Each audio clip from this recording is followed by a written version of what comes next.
Good afternoon. This is your host, John, of the Research Review, creating a platform to connect and inspire. I'm here with another awesome guest today, Rebecca. Hi, nice to meet you. Why don't you tell us a little bit about yourself and your research? Hi, so I am an incoming freshman at Kent State, but I've been a full-time student here for about 2 years now through several state-funded grants that I've received. And I participated in the SURE program over this past summer because I became interested in chemistry as a discipline. I had previously very, very little experience with it, but I fell in love with some part of it somewhere, and I decided I wanted to participate in the heavier stuff. That's what you might call research when you're just coming into it. But I worked with the Shen group over the summer, and I've also started teaching general chemistry on the side. So this coming year, I'll be an incoming junior credit-wise, but freshman, it's kind of a funky situation, but I'm excited to continue working on my degree and also these projects I've been helping out with. Yeah, definitely. That's really cool. You got a head start to the game. Now, what would you say grabbed you? You said you fell in love with chemistry along the way. What would you say kind of grabbed you with that? To be honest, I had never taken high school chemistry at all. You just jumped into college? I jumped into college chemistry, partly because I'm crazy, partly because I was bored. I didn't really have much else on my schedule that semester, and I figured, why not? And I can't even really, I struggle to find the words for how much I care about the science itself, and I am not exaggerating when I say I think about it every single day. It's literally everywhere in everything. Yeah. And I really, really enjoy the way that empirical science is able to quantify and explain so many phenomena that seem just to the average person like some immutable fact of nature that we can't put a name to. Right. It's a hidden world. It is, yeah. And it's sweet when you understand it and when you have the ability to think about it in that way, because it's almost supernatural to someone who wouldn't be able to grasp it. Right. But I truly think, in teaching chemistry, I've come to realize how much learning chemistry can benefit people and how much I wish it was more mainstream in a sense. I know a lot of people don't want to spend their weekends learning about colligative properties and stuff like that, but I really do think that understanding the natural world is a necessary part of life. Definitely. I totally agree with you. It's like, I know what you mean. Every time you mention chemistry, everyone's like, oh. That's everyone's probably least favorite subject. And it can be hard. It can be hard with those small concepts. Mm-hmm. But after taking a semester-long class or a year's worth of chemistry classes and being able to understand all of those really tough but small concepts and having a better understanding of it, it does change your perspective on how a lot of things work. It truly, truly does. One of the things I can name as an example is I have been learning in inorganic chemistry about the origin of color. Mm-hmm. And I find it so interesting now when I look at paint or just everyday objects, I can imagine exactly what orbital transitions or electron transfers are causing those colors, and it's like a constant reminder of just how beautiful I think the world is. Yeah. And so I find it really engaging. I always have. That's cool. I noticed you were looking at the green on the wall when you were saying that. Yeah. So tell me a little bit more about the origin of color. How does that work? In the world of inorganic chemistry, at least, it has to do with your transition metals and the positioning and sort of the energy level of your electrons in your outermost orbitals. And so when those electrons are, when they have energy sort of input into that system, your electrons can actually jump and then jump back down after they receive and then expel that energy. And that jump is actually what can emit a perfect wave that is, visible to our eye. Mm-hmm. And it happens hundreds of thousands of times every second. It's really I wish I understood it better, to be honest. And so that's why I'm continuing on with this field. That's really cool. Is that something you would like to specialize in, maybe? It could be. Right now, my specialty well, I can't say specialty really. I'm not in grad school yet, but I believe what my specialty will be is in chirality. What's chirality? So That sounds cool. in chemistry, there's, I was talking to my lab supervisor the other day, and he sort of put it into words in an interesting way. He told me that there have always been the Big 10 questions about like the natural sciences. So like back in the day, that those questions might have been like, where does light come from, or like, you know, these questions that when we answer them, we experience these astronomical leaps in technology, and these questions, they change as we move through just time, and we continue to increase our knowledge about certain topics. And he told me that chirality is now one of these questions. And it is such an important emerging field. I mean, it has been a field, so I suppose it's not really emerging, but it's incredibly important. And basically the principle of it is you have a molecule that has, or a central atom that has 4 groups attached to it. Those 4 groups, if you take a mirror image of that molecule, they are non-superimposable. What does that mean, non-superimposable?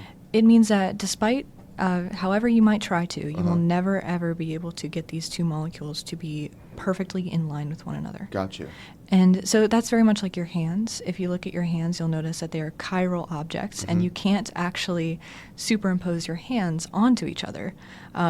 Your right hand, you can try to move it on top of your left hand, but then you'll notice that your thumbs are in the opposite position. So, I see what you're saying. And if you flip your hand over, you'll notice that the thumb's front and back of your hand, you can never get your right hand to fit exactly in the space of your left hand with the same characteristics.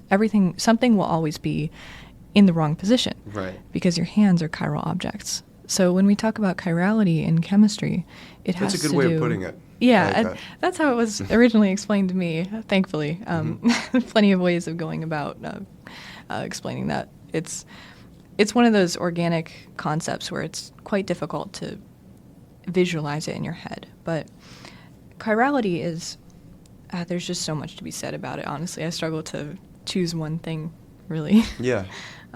But these molecules, they're called enantiomers. So the sets of 2 molecules that are mirror images of each other but non-superimposable are called enantiomers. And these enantiomers have, for all intents and purposes, exactly the same physical properties, except they will rotate polarized light in equal and opposite directions. And that includes a lot of like really complex quantum chemical calculations to try to figure that out exactly. And I couldn't tell you very much about the actual like nuts and bolts of like going about those calculations and those experiments, but I can tell you that just enantiomers are the question about them is, why do they exist when it's in chemistry everything tries to be as energetically favorable as possible? So why do enantiomers, why would one form over the other, and why would they not react the exact same way if they have the same properties? Why do you think it is that way? I couldn't tell you. I can tell you that enantiomers, they will react with other chiral environments selectively. So if I have the R enantiomer of something, they're classified using an RS system. If I have the R enantiomer of something, it will react with a chiral environment either faster or slower or not at all compared to an S enantiomer. Yeah. So I'm really interested in the study of that, why that is the case, and how we can use that to our advantage, because these enantiomers are, they can cause extreme harm to the human body. Like in the pharmaceutical industry, a lot of the processes that go into creating drugs and refining them and testing them is making sure that we have the correct mixture of enantiomers. Interesting. There's so much to be said about it, truly. Yeah, I'm sure, yeah. But you said you're an SI teacher, right? I am. I've been teaching for a year. And so far I've done general chemistry. I'm thinking about moving up to organic chemistry, but making that switch is a little intimidating. You've taken organic chemistry, right? Yeah, I'm in it now. Okay. I love organic chemistry. Really? I could tell you so much about it. Everyone says that's the hardest class. I really don't think so. No?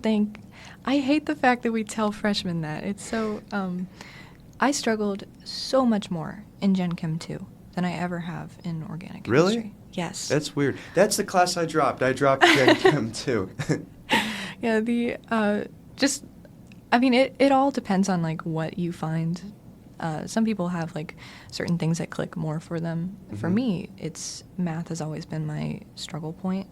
So there's a lot of math in Gen Chem too. Yes, yeah. There's plenty of math. In organic chemistry, I don't think I've touched my calculator more than twice. Really? So, yeah. That is a relief. That is a relief. You don't think we should tell freshmen that organic chemistry is the hard, how intimidating it is? Because they struggle so much with the 1 or 2, and then they're like, how can it get any harder than this? And then they switches them off from taking it. It's kind of like that jump from algebra to calculus in a certain way, mm-hmm. where you're just moving into unfamiliar territory. In a lot of cases with organic chemistry you're just learning things that are completely and utterly new to you. Right. And I guess the same is true when you make the jump from not taking chemistry at all to jumping into Gen Chem 1. Into the college course. Yeah. That's wild that you did that. So I got through it somehow. I guess jumping into a new topic is already intimidating, and I wish we didn't, like, cause people to shy away from it, I suppose. Because mm-hmm. organic chemistry, it's so beautiful. It's just a wonderful, wonderful science. Yeah. I love it. Well, it's the study of, this has to do more with life, doesn't it? Yes, a lot of... What contains carbon? Yeah, carbon has 4 bonds. If mm-hmm. you don't take anything else away from organic chemistry, it should be that. Yeah, and we all have carbon in us. Yes. Yeah. So much carbon everywhere, all the time. So from being an SI teacher, what do you think are some of the best tactics to get people engaged in learning chemistry and to get the concepts across to them?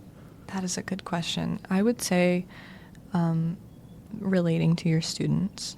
And I think that so many times in academia, people who are extremely intelligent and experienced and well-intentioned can lose that relatability. And mm-hmm. I think it's really sad when that happens.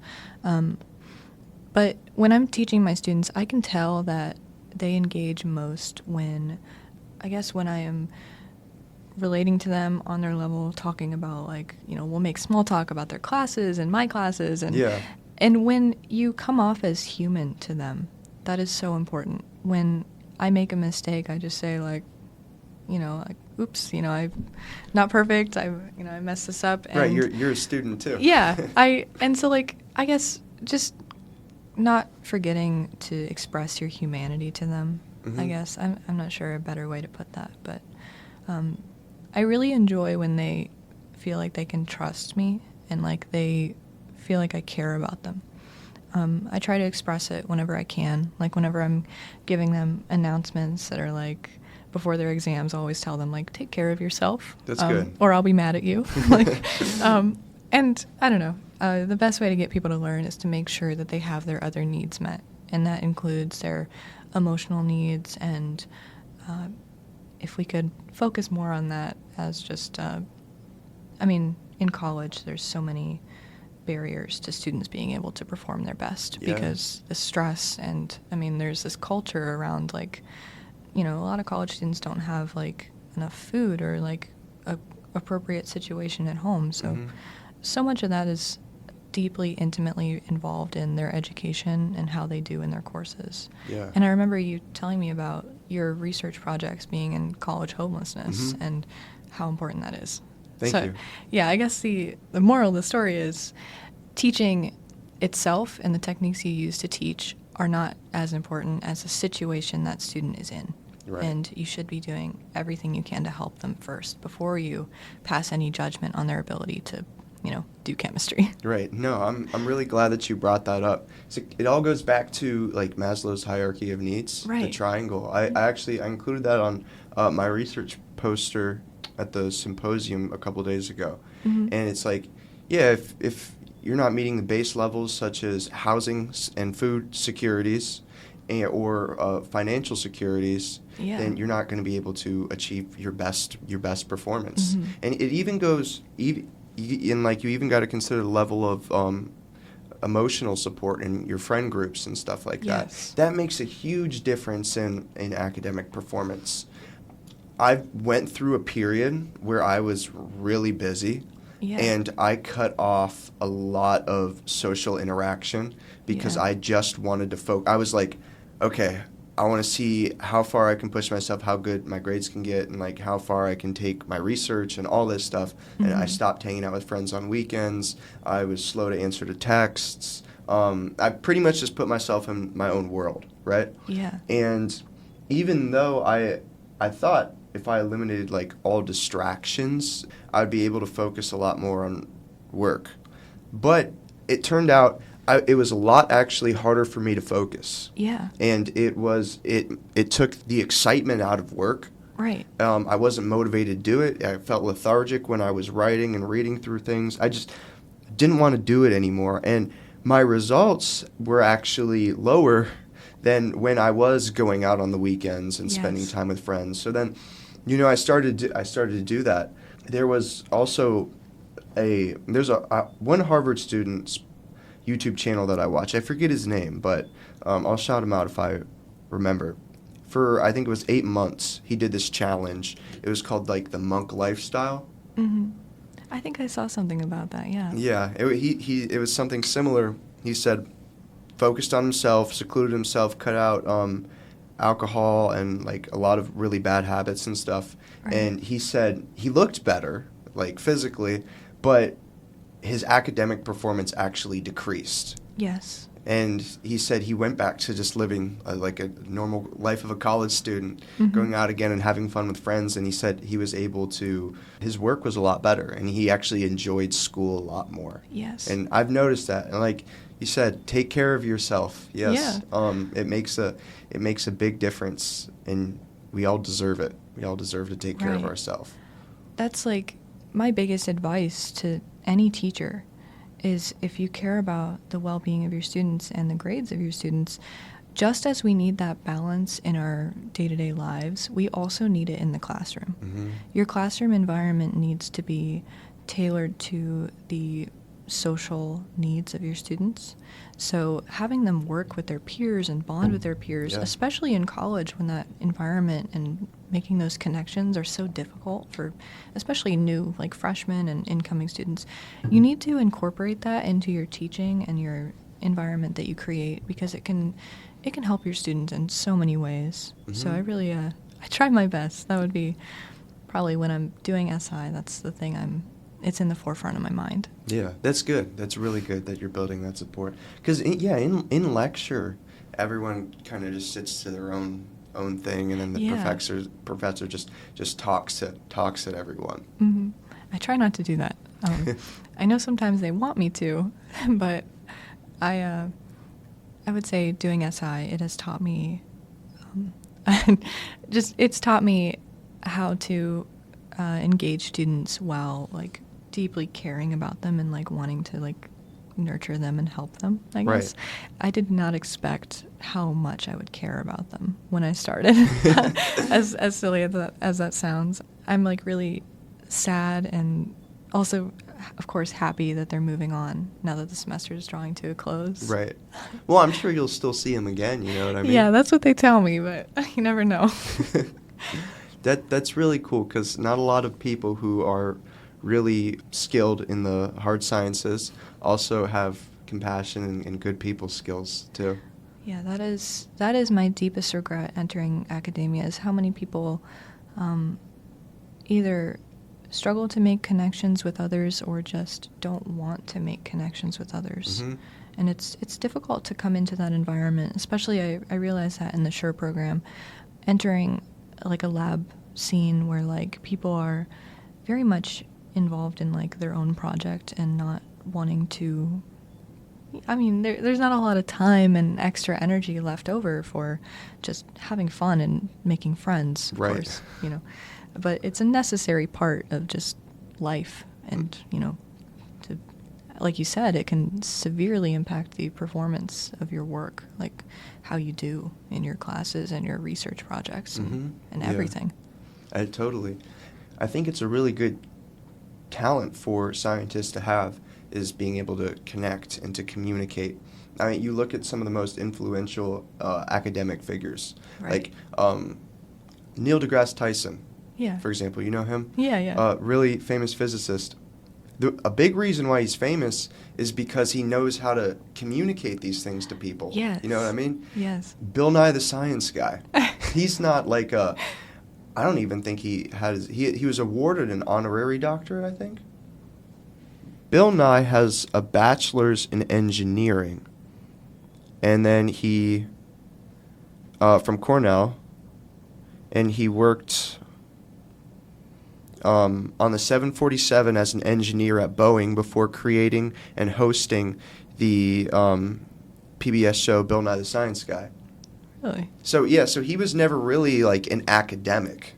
Yeah. He was an engineer who actually went out in the workforce, and then he started his show, Bill Nye the Science Guy. And he became a formative part of every elementary school, middle school education. Exactly. And he's a huge voice just for the field of science as a whole. Right. Because he knows how to talk and how to communicate. Yeah. So I think really that's really, really big. And that's a really good skill that you have as well. Oh, I tried. I'm sure that there's plenty of ways I can improve, just as in science as a whole. I mean, another thing I like about science and research is it shows me that how much, like, I guess just staying complacent isn't necessarily a good thing. Yeah. I mean, like in my own life and my own, I guess, traits that I display, research and like working towards this continuous like improvement of our technology, it also kind of, I try to parallel it in like trying to live better, I suppose. Like, I'm not sure how to describe it best, but like, just as we're focused on improving the world around us, yeah, we need to focus on improving the world within us. Yeah, and I will also, like, I'll take the same principles that I learn in research of, like, you know, controlled studies and, like, literature searching even, and I'll, like, as silly as it sounds, I'll, like, apply it to my regular life. So, like, if I'm, say I'm engaging in, like, a habit that I want to break, say I'm, like, on my phone too much, I will actively try to research, like, what effect that could have on me, and then I will do, I guess, like, quote, studies to, like, try to Really? break that habit. Yeah, so I can look at it and I can say, like, all right, well, if I want to break this habit, let me think of a couple variables I could change that might make this easier for me. And just learning, like, the logic that's involved in research is so important, just for trying to live better, I guess. Totally. I mean, it changes the way that you look at a lot of things. Right. And you mentioned, like, the literature review. That's something that blew my mind into how much information was, like, actually out there. Yes. You know what I mean? And in order to make a proper decision on something, how much information, like, I should take in. It's because it's really humbling, you know? Yeah. I used to think, hey, if I want to make my decision on a certain argument, I could read 3 news articles and I'd be a genius. But then it's like, for my literature review, I went through 40 different papers for that, and still I don't consider myself an expert on the topic. I'm knowledgeable enough to talk about it, and where I feel like I'm qualified to speak my voice, but I don't know everything. The most difficult part of science as a whole is getting past that curve of where you start to realize how much you don't understand. And there's, like, I can't remember the name of it. It's called, like, I think it's called, like, false confidence. And then you move into that area of, like, false ignorance, where you have become more knowledgeable in something, but you understand how much there is that you don't know. Right. So you kind of regress back into thinking you don't understand it, even though you're much more knowledgeable than people who enter the field and think, oh, well, this is so simple, I know everything. And getting past that, like, false ignorance stage into, like, realized experience and confidence, that is so important. And I think your college experience, few people make it past that point. And I don't know. What do you think is the best way that we could make it past that point? Just to not fear ignorance. I try not to. I think there's inevitable gaps in your knowledge, and so many people are ashamed of that. Yeah. But really, it's nothing to be ashamed of at all. Exactly. You also realize too, just as a society, we're ignorant to an extent as a whole, because you realize how much we don't know. You know, just like as not how much I don't know, but like how much we don't know as a whole about how the world works and everything. Yeah, I mean, every time I look at like anything related to particle physics, I feel that way. Yeah, and I know what is dark matter. Oh, Because I've watched God. conspiracy videos on YouTube and stuff on like what it is, but like I don't understand it. I wish I did. I will say that. I know this might sound weird, but the thing that got me thinking that something greater than us is out there is looking at sort of subatomic particles and what they're made of, and like I suppose just the very fact that a proton has the exact and equal but opposite charge as an electron, even if that was different than like by like a trillionth of, a unit, life would not exist. And so just the precision and the accuracy and the perfection of the natural world is so like raw and exposed by the study of physics. So yeah, it's really interesting. It is. It's really perfect. Yeah. And I agree with you. It's like the more you look at things, the more everything looks like building blocks in a way. Yeah. You know what I mean? It's like someone created that and then put that there. I mean, like even with our bodies and stuff, I hugely. With like the human body, I just think the entire like endocrine system, crazy, bonkers even. Yes. Like, it's absolutely it's so, bonkers. It's so wild. And I don't know, there's so much, like, I'm smiling so big, like, just thinking about it. Like, how much, in science, you can literally study anything for the rest of your life. And that may seem daunting, but also it's like, it's a really beautiful, wonderful thing that, like, devoting your life to that study can genuinely help so many people. Yeah. And yourself, too. I mean, you're going to find something out there for you that matches your interests and what you're good at. And it will teach you so many other things that you didn't even know you were good at. Exactly. It's wonderful. There's so much out there for everybody. Being able to both push the boundaries of human knowledge and expand that whole process. It pushes the boundaries of what you think you're capable of. Right. And it expands the idea of who you think you are, which is really, really cool. I saw on the Research Review Instagram page that post you made about expanding the circle of human knowledge, and how that little tiny bump you make on the edge of the circle of human knowledge is what we call a PhD. And that stuck with me since. So, really? Yeah, like That's I mentioned good. earlier, I really enjoyed some of the things you posted, and that was one of them. It stuck with me. Yeah, I think about that a lot too, because it's like everyone's making those little bumps in their concentrations at every side of the circle, and it's constantly growing and growing and growing and growing. And then I also like to think about it as, like, here's the circle, and then there's these little, and then, well, obviously human knowledge is ever expanding. Right. But then on the outskirts of the circle, there's these little prizes where it's like, if we can expand it to hit those prizes, there's a huge innovation that's really going to help our society take off. Yeah. And you never know how close you are to those little prizes for the outskirts of the circle to eventually expand, engulf that, and then place that within the circle for us to use. Yeah, and sometimes it gets me thinking, like, there are things about the natural world that we just can't possibly ever know. And I like the Heisenberg uncertainty principle. It's something that we briefly touch on in General Chemistry 1, and my students know I could spend a whole class talking about it. What is the Heisenberg uncertainty principle for those who don't So know? it's the principle that we can't understand, or we can't measure both the exact location and the momentum of an electron at any given time, because if we try to observe it with some kind of like microscopy, we would have to use, I believe it's gamma rays to Okay. visualize this process or to, illuminate it in some way. But those gamma rays they have such high energy that we would end up scattering the electrons by doing that. And I believe it's so like impossible for us to know both of those things at the same time. I don't know. It just gets me thinking, like, if there is a limit to what we can discover, but I don't think there is. I just think that's an outlier. That is interesting to think about. Is there a limit to what we can discover? Yeah. I could never imagine, even now, like, I think we definitely have areas to improve on. Right. But I think we're a generally successful species right now. Mm-hmm.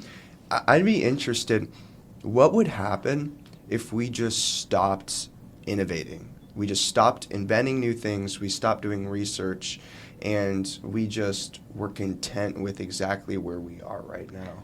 I think that one of the fundamental parts of the human experience and the human condition is our constant desire for more. Yes. Whatever that may be. Whether it's money, knowledge, anything. I think that's both a blessing and a curse. It's sort of like a fatal flaw that we have, that we will always, always want to know more about our world. And I don't know, I guess when I start to like lose faith in like the goodness of humanity and humanity's power to like work together and get things done, I think about how we are all somehow still united by this goal to understand as much as we can. Yeah. And there's nothing we can really do to fundamentally change that. Like, people will always, always be innovating and thinking of, new, interesting, better ways to do things. Mm-hmm. That's what excites me as well. Yeah. That's what excites me as well. Even with like just personal growth and everything. Mm-hmm.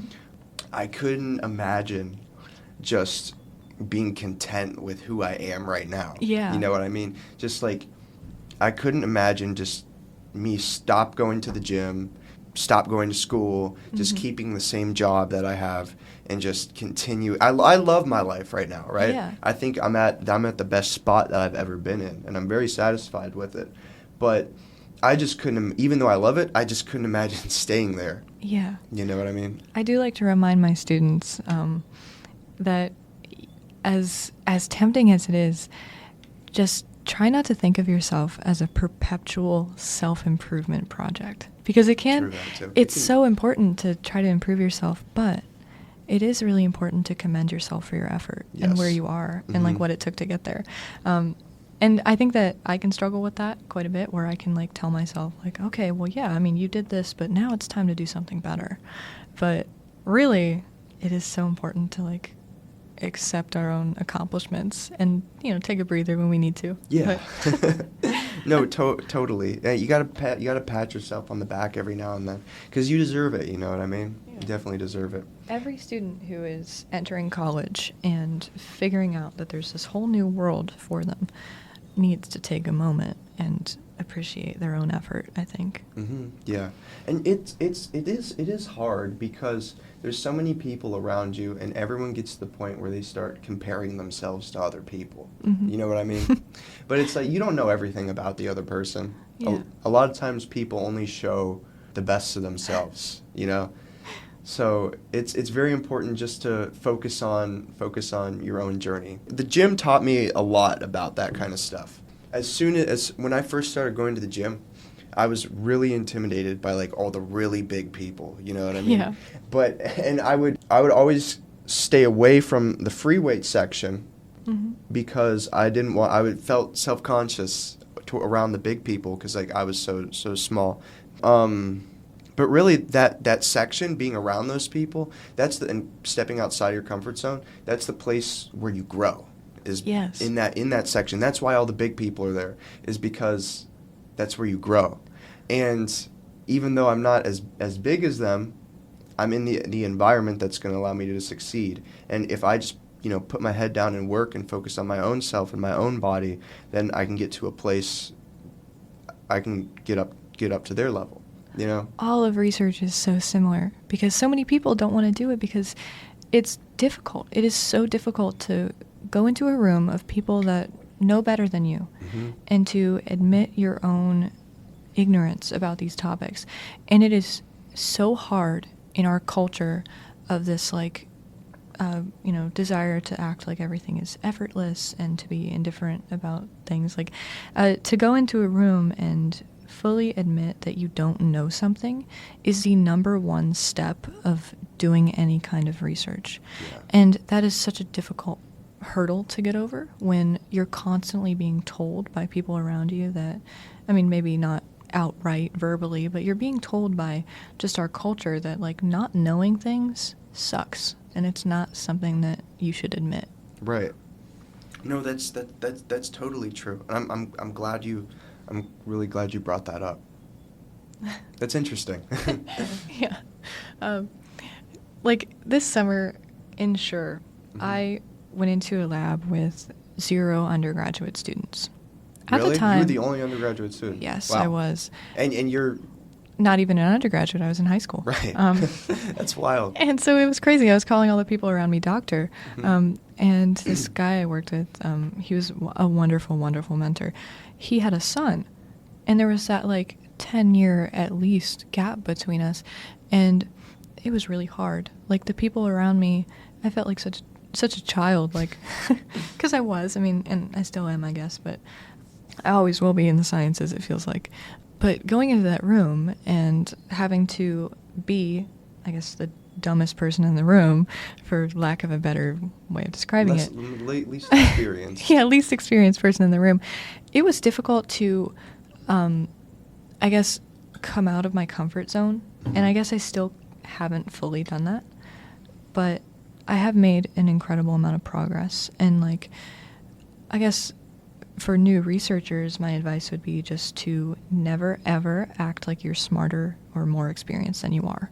Because the worst that will happen is you will, I mean, not get, like, found out and, like, of course, like, made fun of or something, but, like, you will miss out on that experience of somebody explaining something to you. Right. If you go into a situation and you refuse to be perceived as somebody who doesn't already know everything, you're not going to get the explanations you need, and you're not going to have the help that you need, and you're going to have an incredibly difficult time asking for help when you do inevitably need it. Yeah.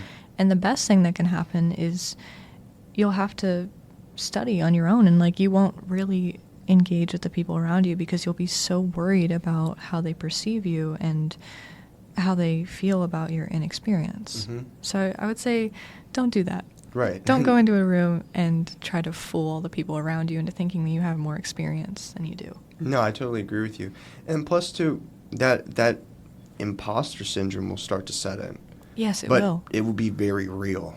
When I went into research, I was open to learn, and I accepted that I was the least experienced person in the room. But and then as I got better, that imposter syndrome would set in. I would feel like, because I would still be in that humbled state, but more I'd learn, it'd start to set in. But it was just that I didn't feel, I felt like I wasn't supposed to be there, even though I was supposed to be there. So it wasn't really real. It was just a figment of my mind. But if you fake your knowledge and you miss that growth experience, that imposter syndrome is very real because you are an imposter. Yeah, nothing good can come of it. And if you are in that situation, I would say, like, there is no better time than now to just admit that you don't understand something, that you need help. And any good professional, like, person in academia they will not treat you poorly for your lack of experience or knowledge. Oh yeah. If you have somebody in your life that's treating you poorly, whether they're a teacher or, a peer, and they look down on you or they demean you because you don't know something, that's not a good person. That's someone to get away from. Yes, Yeah. It definitely is. And I would recommend highly that if you feel like somebody is being demeaning or disrespectful to you because you don't know as much as them, that you should sever that relationship. Yeah. Or at least have, a very good conversation with them about why they feel the need to do that. Because it's not a good situation to be in, especially in a field where you need so much confidence, Yeah. like research. and a place where you're there ultimately to grow Yes. as a person. And conversely, don't ever do that to someone else. Yes. Totally. Especially when you're in a teaching situation. Like in SI, I have made it my goal to absolutely never make a student feel like they are less than for not knowing something. Mm-hmm. I will never, ever do that. Because it's just, I don't want to live that way, I guess. Yeah. No, that's really good. That's really good. I think if we had a lot more people doing, going up teaching with the same approach that you have, then we'd get a lot more people who are engaged and actually like school. Right. Yeah, who actually like school. That's something that I noticed was a big difference between high school and college for me. Right. I had some fantastic high school teachers, don't get me wrong, but Yeah. I could tell that they're in a lot of the classes, especially the hard sciences. Yeah. If it looked like you weren't paying attention or something, Mm-hmm. they would call you up to go to the board and do the problem, even though they knew you didn't know the answer, and then Mm-hmm. it was just kind of like an embarrassment type of thing. It was like, I don't want to Yeah. do that. But the college professors are a lot different. Mm-hmm. I'd say they'll actually take the time to sit down and work with you after class for the most part, or they have the SI sessions that Yeah. you run. Yeah, I mean, humiliation is not the move in academia. Mm-mm. And it's so, I guess it's embarrassing to me on behalf of the people who engage in that kind of behavior to the new students. I'm embarrassed that those new students are coming into a situation where, that might be happening to them. Yeah. I suppose. Because it's not the world of academia is so beautiful and so, inclusive and tailored to the individual that you shouldn't have to face any kind of, abuse like that before you get into it. Right. You should absolutely not have that be in your way. There's so much other stuff that's already in your way. You shouldn't have to deal with that. You don't want to deal with that at all. For graduate school, I've heard stories of students having to go through a rite of passage, with research, where they're overworked and everything. Yeah, I think there is definitely a culture like that. I mean, I have not been in graduate school myself. Right. But I think it's similar in a way to first year residents and after graduating med school, you come into this environment where everybody just wants to put you in your place, I guess. Yeah. And we shouldn't be doing that. That's definitely probably where I heard it from. Yeah. Because they get paid less than Minimum, basically minimum, yeah. And the people they're working with, like you said, trying to put them in their place and everything. I've heard a lot of people say those were the hardest years of their medical journey. Yeah. Was the residency. Without a doubt. Mm-hmm. I mean, I'm I wouldn't know, but yeah, just from what I've heard.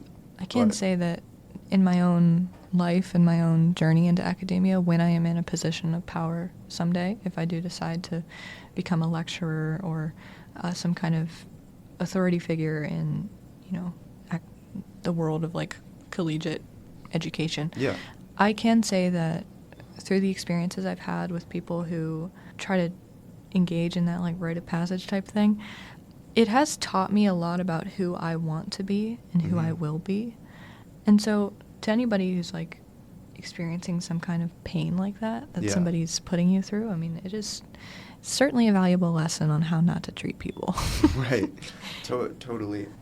It's good for us to go around and identify that. And it's there's a lot of really bad people in the world, just in general. Mm-hmm. And you have run-ins with them. Honestly, you could take it as a growth experience. Yes, and you can disconnect your self-worth from your work, too. Yes. That's so important. And a lot of people find it hard to do because Right. you become so involved Yes. within it. And you work so much on it, it becomes who you are. Mm-hmm. But your work is a lot more susceptible to be critiqued and shot down and criticized than you are as a person. Yeah. So a lot of times it's and that's what the whole idea of research and discussion is meant to do, is to critique work and Yes. to point out its flaws, so that way we can ultimately correct it and make it better. Mm-hmm. But it can hurt when that's something that you're so heavily involved in and you attach yourself to it. Right. But yeah, you gotta separate it and then look at it from the same perspective that they are, and it's like they're just trying to make it better. Yeah. You know. There's definitely a lot of constructive criticism in the world of research. Yeah. And it is important to be able to recognize the difference between constructive criticism and when somebody is maybe just resentful for whatever reason of either your potential or your success. But thankfully, so many of the people around you when you're in research want to genuinely help you. Yes. And they really care about your success and the quality of your work. Mm-hmm. And I really like that about my lab group. The professor I work with has never, ever made me feel like, I had failed in some way, or like he wasn't proud of the work I was doing, or like he was disappointed that I didn't already know something. And it's just so important to find an environment that suits you that way. Oh, totally. I want to say I was very thankful with my mentor, Dr. Amy Ward. I didn't even know her at first, and then Miss Angoski connected me with her. First meeting, I sat down, we automatically clicked, and Yeah. she's been there for me for the whole research process. And her expertise is more in transportation, and she works in the geography department. But I came to her with the idea of college student homelessness, and she immediately was like, "Yeah, let's step into a new field," and she was willing to explore this with me. But yeah, she's been there the whole time with me through successes and failures, and it's good to have someone there who picks you up after not winning something Yeah. or making a mistake, and it's just like, hey, we'll get them next time. You know Mm-hmm. what I mean? Yeah, of course. So have you talked about your research project yet? I don't think so. Okay. We've been very inspirational so far. Yeah. But that might be what I'm best at, is just, giving advice, maybe? Mm-hmm. I don't know, but... Well, you're a teacher. I try to be good at giving advice, and I get asked for it a lot, Mm-hmm. teaching freshmen. But, As a freshman. yeah, as a freshman. I will be teaching juniors next year, possibly. Really? So... You might be teaching me. Organic chemistry? Maybe? No. Well, maybe second semester. Well, I might Maybe be. second semester. I might be there, actually, but I'd love to have you. Nice. So my research Mhm. was on nanoparticle catalysis, and essentially in measuring the, well, I should probably talk about what catalysts are, so give me a moment. So catalysts are something that can be introduced to a reaction that are not modified by a reaction, Mhm. or I guess I should say not used up by a reaction. And those catalysts can significantly speed up the rate of a reaction. They can cause something to happen much, much quicker than it otherwise would. I believe a good example is the enzyme fumarase. Let me make sure real quick. Fumarase. Essentially what it does is it can speed up a reaction that otherwise would not happen, basically, Mhm. to be extremely fast. So yeah, fumarase hydratase is an enzyme found in the cytoplasm and mitochondria of all eukaryotes, and it is involved in the Krebs cycle. And it can speed up a reaction that just on its own would occur in like such an infinitesimally small amount that like it wouldn't necessarily be capable of supporting life. Yeah. And so all enzymes in your body are catalysts because they participate in reactions in that way. They speed them up. And there are several different types of catalysts. The two main categories are homogeneous and heterogeneous. Mhm. And those have to do with the states of catalysts. So a homogeneous catalyst would be something that is in the same state as your reagent. So an acid can be a homogeneous catalyst because maybe you have liquid reagents and then you have a liquid catalyst. And essentially that acid will in some way speed up the rate of your reaction and then be regenerated at the end of your reaction. However, the focus of my research is in heterogeneous catalysts. Okay. So those are maybe like a solid item or object that can speed up the rate of a reaction with liquid or gas reagents. Mhm. Liquid probably. But the catalysts you can use for these reactions, you can use enzymes, which are biological. They're very, very good at what they do because they're so specific and selective. Of course, we've evolved through like thousands and thousands of years to, have these enzymes do exactly what they need to do. Yeah. The problem with enzymes is they can denature really quickly in the wrong environment. They need to be in the... What do you mean by denature? So an enzyme is kind of like a... I would say, okay, so imagine like a shoe, okay? And when you're catalyzing something, that thing, if you have a heterogeneous catalyst, your reagent will like fit into that catalyst. It's called an induced fit model. Okay. So like your shoe, imagine that's your enzyme. Your catalyst, that enzyme, is going to accept things that fit into it very specifically. So like your foot. Right. Your shoe has to be the right size for your foot to fit into it. And if it's not, that reaction, I guess, in this analogy can't happen. Your shoe's not going to fit. And when an enzyme denatures, essentially the very specific fit of that enzyme changes. And that can change due to temperature, it can change due to pH, or just after being used several times in a reaction, and I guess like several thousand times in a lot of cases. But that might look like, I don't know, maybe your shoe like starts melting. Maybe you have a pair of Crocs and they like completely melt into the pavement. And They can do that if you leave them out in the sun for too long. Yeah, and then like you wouldn't have, of course, your induced fit model would not be very good. Then you'd have melty shoes, and you wouldn't be able to get your foot or like your reagent into that crevice that needs to fit perfectly. So enzymes are good because they're so specific and so effective, but they're very fragile. So in a lot of industrial processes, people don't want to use enzymes because of that. Instead, they'll opt for synthetic catalysts like nanoparticles or precious metal catalysts.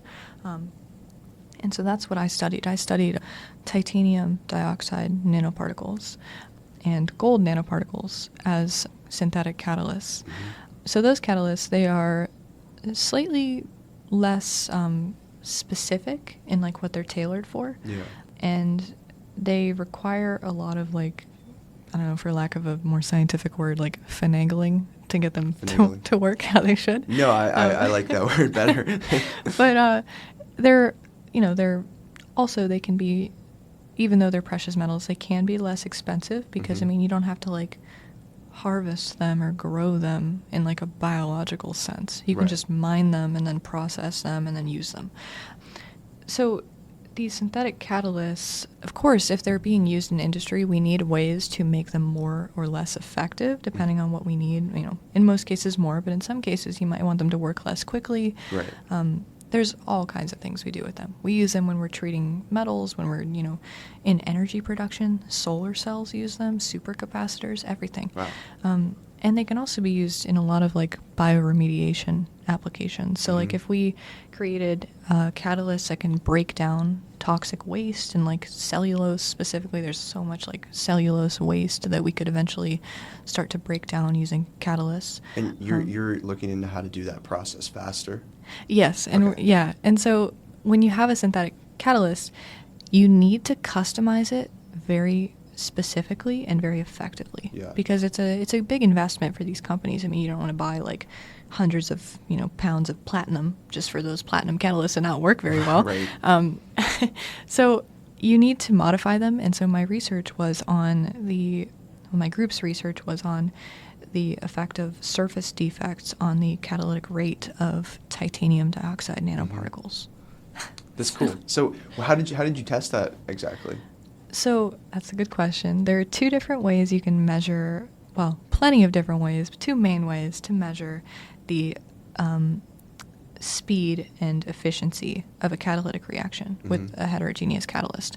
And those are ensemble measurement and single molecule methods. So the first is ensemble measurement, and that is probably slightly more intuitive, where you take a quantity of reagent and you sort of put it into your reaction media, and then you measure your concentrations, and then you express your results in concentration. So you can measure quite a bit with that. You can measure how fast something occurs. You can measure how much of something is converted, and you can measure like basic empirical data about like how quickly something changes and what it changes into. Right. However, it's kind of a shot in the dark when you're trying to modify these catalysts if you don't know very much about their specific structure.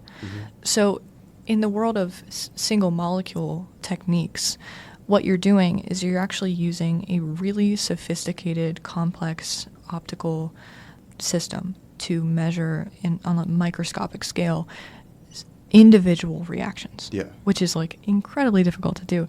And the way that we do that, at least in my lab, was through fluorescence spectroscopy. So we took a marker molecule that would create a fluorescent signal when the reaction took place, and that molecule was amplex red. It's a dye that creates a fluorescent signal when it's converted into resirufin, which is the product. And so we would put our nanoparticles into a media. We would sort of adjust our lens so that we could see them, and then we would create a flow cell where we would run our reaction, our reagents, through at a very, very slow rate, continuously for hours at a time. And every time this reaction took place on the surface of this nanoparticle, we would see a little blip come onto our screen, like a little light, basically, a little fluorescent signal. And that was... Like a computer screen? Yeah, okay. Yeah, we had a monitor, and, we have a monitor, and it would essentially create a little fluorescent dot on our screen. And using really complicated mathematical techniques and all that, we could essentially figure out where these reactions took place the most and what type of nanoparticles created the most efficient turnover rates and all of that. Yeah, so that's really cool. How did you get into the lab? How did you figure out it? Because you said you were the only undergraduate student, right? I was, and literally all I did was I went to my professor's office hours and I said, hey, I really like chemistry. And then he said, you want to work with me? Really? Not really. It was more complicated than that. Well, yeah. But it is kind of that easy. Yes, it is. You know? I wish more people knew that. It really is. I just, honestly, just send the email. Yeah. Just go to the office hours. Just have the meeting. The worst they can say is no. Right. And he actually brought it up to me that the SURE program was a thing, and then I applied the day of the deadline, and he said, yeah, sure, I'm going to write you a letter, and I had only known him for a semester at that point. He was my Gen Chem 1 professor. Okay. So I went into this research having only taken Gen Chem 1, no high school chemistry, and Dr. Shen was the most kind and gracious mentor I could have asked for. That's awesome. I've heard, you said he teaches Gen Chem 1? Yes, he does. I've heard good things about him. He is genuinely incredible. Yeah. He's so intelligent and just genuinely a kind person, really. But yeah, it is so easy to get involved. Like you said, just send the email. Yeah. You go to a just the staff directory or whatever, even. Yeah. If you don't like any of your professors for whatever reason, or you don't want to do research in any of the classes that they're teaching, you just go to the staff directory, and you can shift through specializations and all that kind of stuff. You can read about them, a description of their research and what this professor's doing, and they have their email right there. And you just send an email saying, "Hey, my name's so and so. I'm a this year major," and then say I really like the work you did with this and this and this. Is there any opportunities that you have for me to do research with you? Yes. And just like that. Yeah, and it's so worth it, too. It really is. I really highly recommend it, just for your personal interest and your resume. Yes. It's really good. Oh, it's so good. Even if you don't want to go to grad school. Yeah. Employers will just look at that and be like, wow, they did research. Because you need to learn communication, you need to learn logic, you need to learn professionalism, all of these things that they'll look at your resume and they'll see that you can do those things because you've been successful in research to some degree. Right. And they're really interested in the research process too. They ask hey, what have you learned from the research process? With my recent interview over at the Akron job, that's exactly what they asked me. And they're like, so what have you learned from the research process? And they wanted to know more about how I shifted through sources and how I ended up making conclusions with vast amounts of information and my ability to communicate my project. They didn't care that much about the project itself. Yeah, but learning to communicate it. So if you have a friend named John who invites you on his podcast, it's actually good practice. Yes, it is. It's always really fun conversations. Yeah. And I learn a lot too. Yeah. I've learned so much from the podcast, not only about, I would encourage everyone to start one. Mm-hmm. And anything, anything.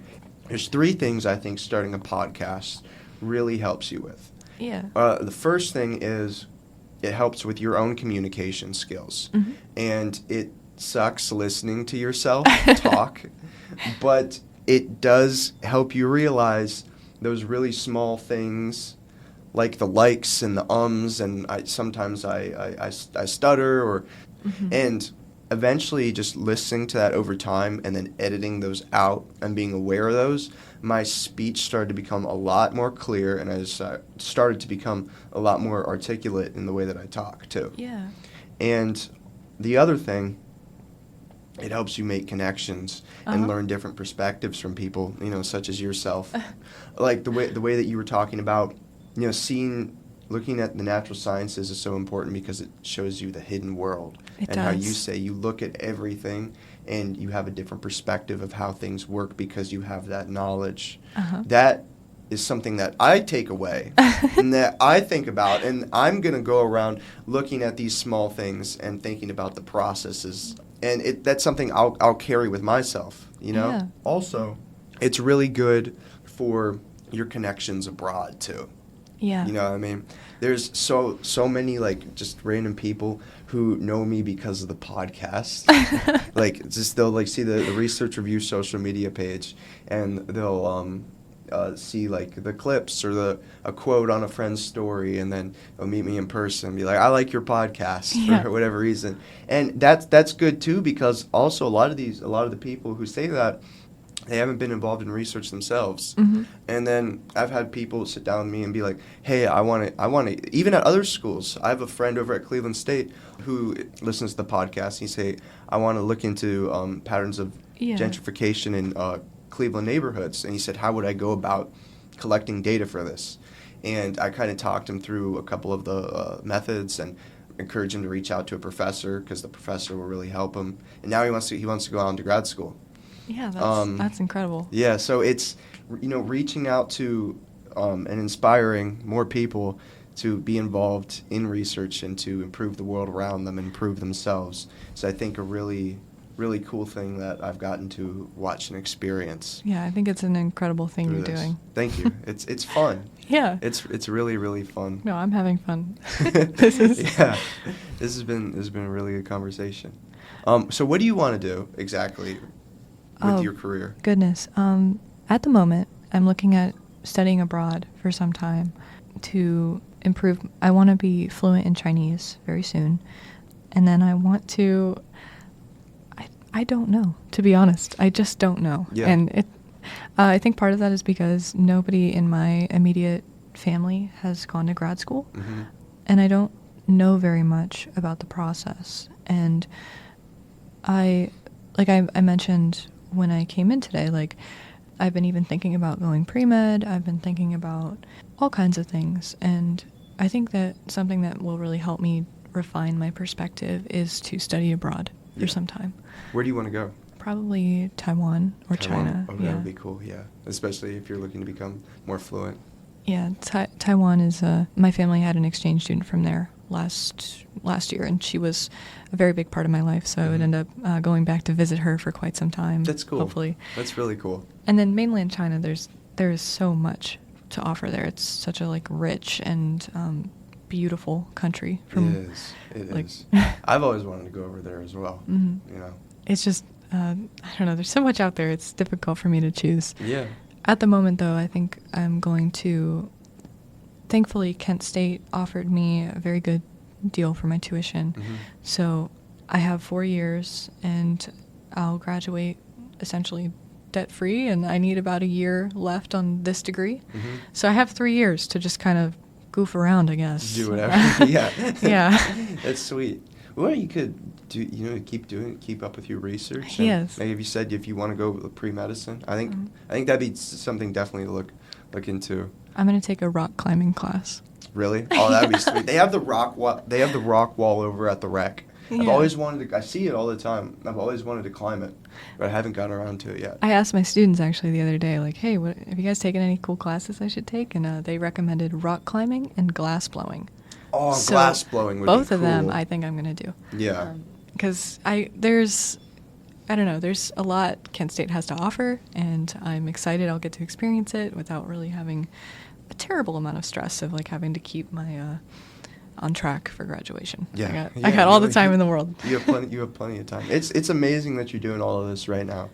I think that's really cool. I had so much help, really. I mean, I had a wonderful, wonderful family to help me, and I have, of course, access to those state-funded programs, and I had wonderful professors too. Yeah. And so I'm really grateful for all that. I definitely didn't do it all on my own. Yeah, same.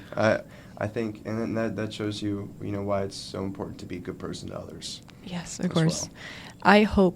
I really, really genuinely hope that someday my students will look back and say, you know what, I decided to go into chemistry in part because I had that SI leader that encouraged me and helped me, feel good about myself when I was learning chemistry, and she inspired me at least a little bit to be where I am. You probably did make a big difference in a lot of people's trajectory, what they thought of the subject as a whole.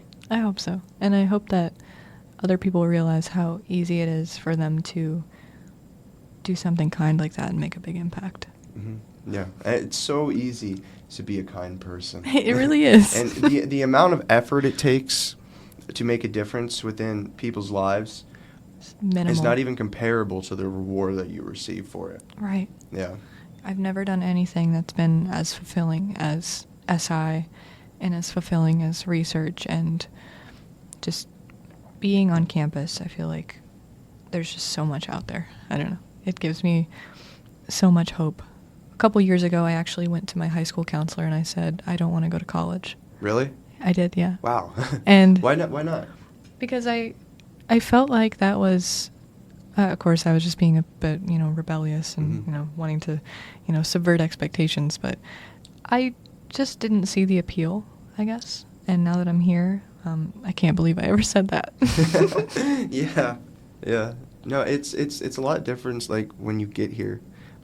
Back in high school, I was never really involved in, like, school. Mm-hmm. I actually really didn't like school at all. And I never thought I would end up doing research. Yeah. That's been such a huge confidence booster as well, especially working with my mentor and all the trust that she's put in me for the project and showing me that I'm capable of doing this kind of stuff. Right. So it's definitely a huge confidence booster, and it's a really good growth experience for sure. Yeah. Mm-hmm. Well, Rebecca, if you had one more message to share with the world, what would it be? It's all up to you, really.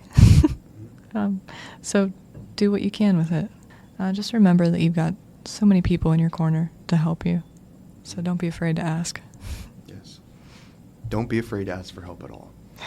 There's a lot of people who are willing, and it's your life. Do what you want with it. Yeah, the good news is it's your life. Bad news is it's your life. Yeah.